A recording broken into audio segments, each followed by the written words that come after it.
சிவபெருமானின் 19 அவதாரங்களைப் பற்றி நாம் அறியாத ரகசியங்கள். சிவான்.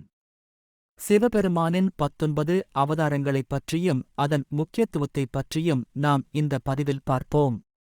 சொல்லப்போனால் சிவபெருமான் 19 அவதாரங்களை பூமியில் எடுத்திருந்தார் வேணுமென்றே. கடவுள் மனிதராக பிறந்து மனிதர்களை காப்பாற்றி தீமையை அழைக்கவே சிவபெருமான் இந்த 19 அவதாரம் எடுத்திருந்தார். சிவபெருமானைப் பற்றி பார்க்கையில் வெகு சிலருக்கே அவர் எடுத்த 19 அவதாரங்கள் பற்றி தெரியும். சிவபெருமானின் ஒவ்வொரு அவதாரமும் ஒரு சிறப்பு, முக்கியத்துவத்தை கொண்டுள்ளது.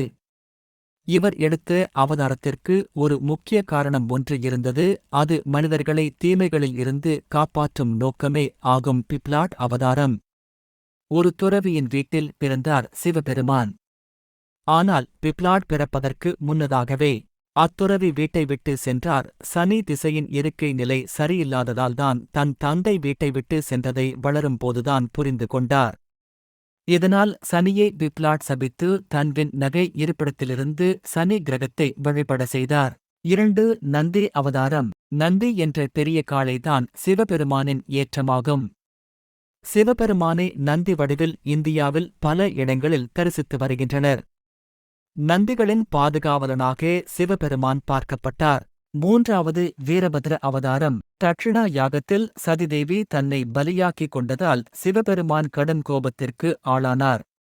தன் தலையிலிருந்து சிறிது முடியை எடுத்து அதை தரையில் போட்டார். அப்போது அதிலிருந்து பிறந்தவர்தான் வீரபத்திர அவதாரம்.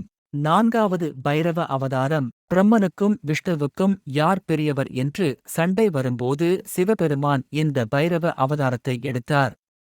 அப்போது பிரம்மனின் 5வது தலையை சிவபெருமான் துண்டித்தார். ஒரு பிராமணனை கொன்ற குற்ற உணர்வு சிவபெருமானுக்கு இருந்தது. 5வது அஸ்வத்தாமா அவதாரம். பார்க்கடலை கடையும் பொழுது சிவபெருமான் கொடிய நெஞ்சை உட்கொண்ட அந்த நேரத்தில் அவர் தொண்டை எரிய துவங்கியது. அப்போது சிவபெருமானின் உள்ளிருந்த விஷ்ணு புருஷ் வெளியே வந்தது. அதற்கு கடவுள் ஒரு வரத்தையும் அளித்தார். அதன்படி பூமியில் பிறந்து துரோணரின் மகனாக வளர்ந்து எதிர்த்து நிற்கும் சத்திரியர்களைக் கொள்வான் விஷ்ணுபுருஷ். 6வது ஷரபா அவதாரம். ஷரபா வடிவத்தில் உள்ள சிவபெருமான் பாதி பறவையாகவும் பாதி சிங்கமாகவும் இருப்பார். சிவபுராணத்தின்படி சிங்க அவதாரமான நரசிம்மரை அடக்கவே இந்த அவதாரம் எடுத்தார். 7வது அவதாரமாக கிரகபதி அவதாரம். விஸ்வனார் என்ற பிராமணரின் வீட்டில் மகனாக பிறந்தார். சிவபெருமான் அவருக்கு கிரகபதி என பெயரிட்டார். விஸ்வனார். பிரகபதிக்கு 9 வயது ஆன நிலையில் அவர் இறக்கப் போகிறார் என்று நாரதர் கூறினார். பின்பு சிவபெருமானிடம் ஆசி பெற்றதால் அவருக்கு இருந்த தோஷம் விலகியது. 8வது துருவாச அவதாரம். அண்ட சராசரத்தில் ஒழுக்கத்தை கடைபிடிப்பதற்காக இந்த அவதாரத்தை எடுத்தார் சிவபெருமான். துர்வாசா என்பவர் முன் கோபத்திற்கு பெயர் போன மிகப்பெரிய துறவி ஆவார். 9வது அனுமான் அவதாரம். குரங்கு கடவுளான அனுமானும் கூட சிவபெருமானின் அவதாரம்தான். ராமர் வடிவில் இருந்து விஷ்ணுவிற்கு பணிபுரிய இந்த அவதாரத்தை சிவபெருமான் எடுத்துள்ளார். 10வது ரிஷப அவதாரம். பார்க்கடல் கடைதலுக்கு பிறகு கீழோகத்திற்கு சென்றார் விஷ்ணு பகவான். அங்கே ஒரு அழகிய பெண்ணை பார்த்து மயங்கினார். அங்கு தங்கி இருந்த பொழுது விஷ்ணு பகவானுக்கு பல மகன்கள் பிறந்தனர்.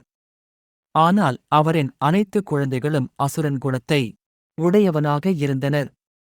அனைத்து கடவுள்களையும் மனிதர்களையும் ஒரே மாதிரியான தொல்லைகளை அளித்து வந்தனர். அப்பொழுது காளை அல்லது ரிஷப வடிவத்தை எடுத்து அனைத்து கொடிய மகன்களையும் கொன்றார். 11வது யாதிநாத் அவதாரம். ஒருமுறை பழங்குடி சேர்ந்த ஒருவன் வாழ்ந்து வந்தான். அவனும் அவன் மனைவியும் தீவிர சிவ பக்தர்கள் ஆவார்கள். ஒருமுறை யாகீத் வடிவில் சிவபெருமான் சந்தித்தார். அவர்கள் இருக்கக்கூடிய சின்ன குடிசையில் விருந்தாளிகளை தங்க வைத்து தாங்கள் 2 பேரும் வெளியே படுக்க தீர்மானித்தான். ஆனால் அன்று இரவு வன விலங்குகளால் கொல்லப்பட்டார். அப்போது அவர் மனைவி சாக நினைத்தால் தனது உருவத்தை வெளிக்காட்டிய சிவபெருமான் அவளுக்கு ஒரு வரமளித்தார். அதன்படி அவளும் அவள் கணவனும் மீண்டும் மண்ணில் பிறப்பர். 12வது கிருஷ்ண தர்ஷன் அவதாரம். ஒருவர் வாழ்க்கையில் யாகம் மற்றும் சடங்குகளின் முக்கியத்துவத்தை உணர்த்தவே சிவபெருமான் இந்த அவதாரத்தை எடுத்தார். 13வது விசுவரியா அவதாரம். அனைத்து விதமான ஆபத்துகளிலிருந்து மனிதனை காக்கவே சிவபெருமான் இந்த அவதாரத்தை எடுத்தார். 14வது சுரேஸ்வர் அவதாரம். தனது பக்தர்களை சோதிக்க இந்திரன் வடிவில் உருவெடுத்தார் சிவபெருமான். அதனால்தான் அவரை சுரேஸ்வரர் என்று அழைக்கிறோம். 15 வாது கீரத் அவதாரம். அர்ஜுனன் தவத்தில் இருந்த பொழுது கீரத் அல்லது வேட்டைக்காரன் உருவம் எடுத்தார். சிவபெருமான் அர்ஜுனனை கொல்ல மூக்கா என்ற அரக்கனை அனுப்பி வைத்தார். துரியோதனன் காட்டுப்பன்றி போல தன்னை மாற்றிக்கொண்டான். ஆழ்ந்த தியானத்தில் இருந்த அர்ஜுனனின் கவனம் ஒரு பெரிய சத்தத்தால் சிதறியது. அவன் கண்ணைத் திறந்து பார்த்தான். காட்டு பன்றியை அர்ஜுனனு சன் அம்புகளால் வீழ்த்தினார்கள். யார் அந்த காட்டுப்பன்றியை முதலில் வீழ்த்தியது என்ற சந்தேகம் அர்ஜுனனுக்கும் கீரதுக்கும் இடையே வந்தது. 16 வாது சுண்டன் தர்கா அவதாரம். திருமணத்தின் போது பார்வதி தேவியின் தந்தை இமாலயா விடம் பார்வதியின் கரத்தை பிடிக்க அவர் இந்த அவதாரத்தை எடுத்தார். 17 வாது பிரமச்சாரி அவதாரம். சிவபெருமானை கணவனாக அடைய சிவனை பிரார்த்தனை செய்த பார்வதி தேவியை சோதிக்க சிவபெருமான் இந்த அவதாரத்தை எடுத்தார். 18 வாது யக்ஷக்வர் அவதாரம். கடவுள்கள் மனதில் குடிகொண்டிருந்த போலியான அகம்பாவங்களை ஒழிக்கவே இந்த அவதாரத்தை எடுத்தார் சிவபெருமான். 19 வாது அவதுட் அவதாரம். இந்திரனின் திமிரை ஒழிக்கவே இந்த அவதாரத்தை சிவபெருமான் எடுத்தார். தேங்க் ஃபார் வாட்சிங். இதனை போல மேலும் இன்னும் சிவன் அப்பா பற்றி தெரிந்துகொள்ள KSP சிவன் பக்தன் SKP யூடியூப் சேனல் சப்ஸ்கிரைப் பண்ணிட்டு அந்த பெல் பட்டனையும் ஆன் பண்ணி வச்சிக்கோக. மறக்காம உங்களுடைய பிரெண்ட்ஸ்க்கும் சிவன் அப்பா பிடிக்கும். நான் மறக்காம அவகளுக்கும் ஷேர் பண்ணி சப்போர்ட் பண்ண சொல்லுங்க. ஓம் நமசிவாய வாழ்க.